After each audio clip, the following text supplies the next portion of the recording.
আসসালামু আলাইকুম, কেমন আছেন সবাই? আমরা অনেকেই মনে করি যে লেবু পানি একটি স্বাস্থ্যকর পানীয়। সকালে খালি পেটে লেবু পানি খেলে হজম হয় এবং ওজন কমে যায়। এই কথাটা আমরা প্রায় শুনে থাকি। তবে আপনি কি জানেন কিছু বিশেষ ব্যক্তি বা রোগীর ক্ষেত্রে লেবু পানি হতে পারে বিপজ্জনক? আজ আমরা জানবো কারা লেবু পানি খাওয়ার ক্ষেত্রে সাবধানতা অবলম্বন করবেন। তো চলুন জেনে নেওয়া যাক।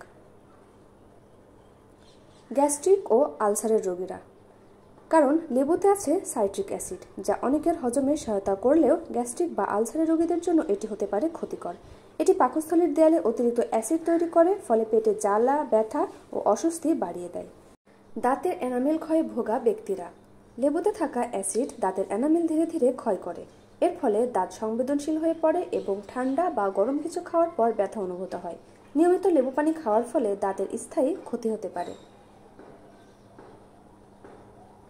কিডনি রোগীরা, লেবুতে থাকা পটাশিয়াম ও ভিটামিন সি কিডনির সমস্যায় আক্রান্ত ব্যক্তিদের জন্য ঝুঁকিপূর্ণ হতে পারে, বিশেষ করে যাদের কিডনি সঠিকভাবে ফিল্টার করতে পারে না এবং অতিরিক্ত পটাশিয়াম রক্তে জমে গিয়ে মারাত্মক সমস্যার সৃষ্টি করতে পারে।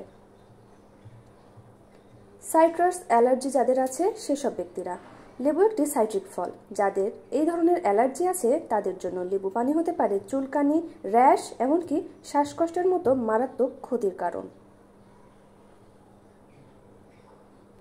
ডায়রিয়া বা পেট খারাপের সময় লেবু পানি খাওয়া থেকে বিরত থাকুন, কারণ লেবু পানি হজম প্রক্রিয়াকে উত্তেজিত করে। ফলে ডায়রিয়া বা পেট খারাপের সময় লেবু পানি খেলে সমস্যা আরও বাড়তে পারে। এ সময় শরীর থেকে পানি ও ইলেকট্রোলাইট বের হয়ে যায়, যা আরও আপনাকে দুর্বল করে দিতে পারে। এখন আছে আপনাদের জন্য কিছু প্রয়োজনীয় টিপস। গ্যাস্ট্রিক ও আলসারের রোগীরা কি খাবেন? গরম পানির সাথে মধু, জিরা পানি, আদা বা পুদিনা চা গ্যাস্ট্রিক রোগীদের জন্য খুবই ভালো। দাঁতের সমস্যায় যারা ভুগছেন তারা শসা বা পুদিনা ইনফিউজড পানি বা হালকা নারকেল পানি খেতে পারেন। কিডনি রোগীদের জন্য বার্লি বা জবের পানি, আপেল ইনফিউজড বা পানি কম পরিমাণে খেতে পারেন। সাইট্রাস অ্যালার্জিতে যারা ভুগছেন তারা তুলসী বা আদা চা খান। তাছাড়া আপেল বা বেদানার রসও খেতে পারেন। এটি আপনাদের শরীরের জন্য খুবই উপকারী। ডায়রিয়া বা পেট খারাপের সময় অবশ্যই ওটস স্যালাইন বা লবণ চিনি পানি খান। ভাতের মাড় খুবই উপকারী।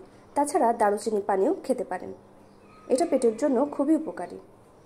লেবু পানি স্বাস্থ্যকর এই কথাটি সবার জন্য প্রযোজ্য নয়। ব্যক্তিভেদে শরীরের চাহিদা ও প্রতিক্রিয়া আলাদা হয়। তাই যাদের এই সমস্যাগুলো আছে তারা অবশ্যই চিকিৎসকের পরামর্শ নিয়ে তারপর লেবু পানি গ্রহণ করুন, কারণ আপনার সুস্থতাই আমাদের কাম্য।